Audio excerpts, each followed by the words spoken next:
gudoomiyaha gobolka Banaadir Ahmed Duqa magaalada Muqdisho mudane Cumar Maxamed Cumar Philip ayaa shir gudoomiyay shirka toddobaadlaha ah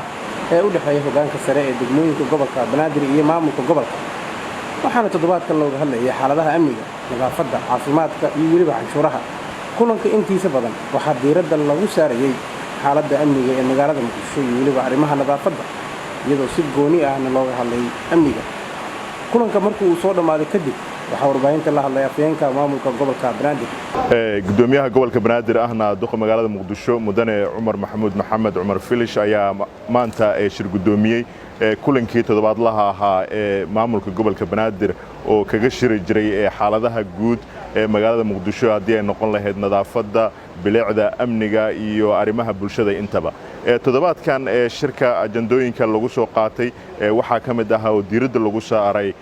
ka hortaga waxyaabaha maandooriyaha ah iyo goobaha lagu gado oo magaalada Muqdisho degmooyinka qaar ay ku soo bateen isla markaana xog dhameystiran ay ka keeneen laamaha ammaanka ee qaybahooda kala gidisan iyadoona gudoomiyaha gobolka Banaadir ahna duqa Muqdisho uu faray laamaha kala gidisan ee amniga oo ay maantaba goobjoog ka ahaayeen taliyaha qaybta guud ee gobolka Banaadir ee dhanka booliska iyo waliba dhinaca nabad sugidda sidii markaasi ciidamada qaybahooda kala gidisan ugu howlgali lahaayeen goobahaasi lagu iibiyo maandooriyaha iyadoo aynu ognahay maandooriyaha markay isticmaalaan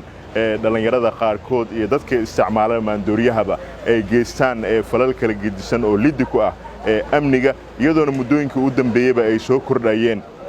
arrimahan kufsiga oo ay qayb ka qaadan karto dadka iyagu isticmaala maandooriyaha laamaha ammaankana ay hadda gacanta ku hayaanba dad iyagu falalkaasi kufsiga ah ee geystay isla markaana howlgallo ka dhan ah goobaha lagu iibiyo maandooriyaha ay dhawaan bilaabi doonaan guud ahaan maamulka gobolka Banaadir iyo laamaha ammaanka oo iskaashanaya sidoo kale doorka culimada ay ku leeyihiin arrimaha wacyigelinta hadii ay noqon lahayd ka hortaga maandooriyaha iyo waliba ka hortaga kufsiga ayaa shirkan loogu hadlay iyadoona ay goobjoog ka ahaayeen culimada qaybahooda kala gidisan dhinaca nadaafadda iyo bilic soo celinta caasimadda magaalada Muqdisho ayaa shirka asagana loogu hadlay iyadoona gudoomiyaha gobolka Banaadir uu faray dhammaan gudoomiyaasha degmooyinka in lagu xisaabtami doono bilicda iyo nadaafadda degmooyinka ay mas'uulka ka yihiin isla markaana waaxda nadaafadda iyo bilic soo celinta maamulka gobolka Banaadir iyadana kormeeri doonto kana shaqeyn doonto sidii ay garab u siin lahaayeen maamulada degmooyinka cidii aanan ku guuleysaninna gudoomiyaha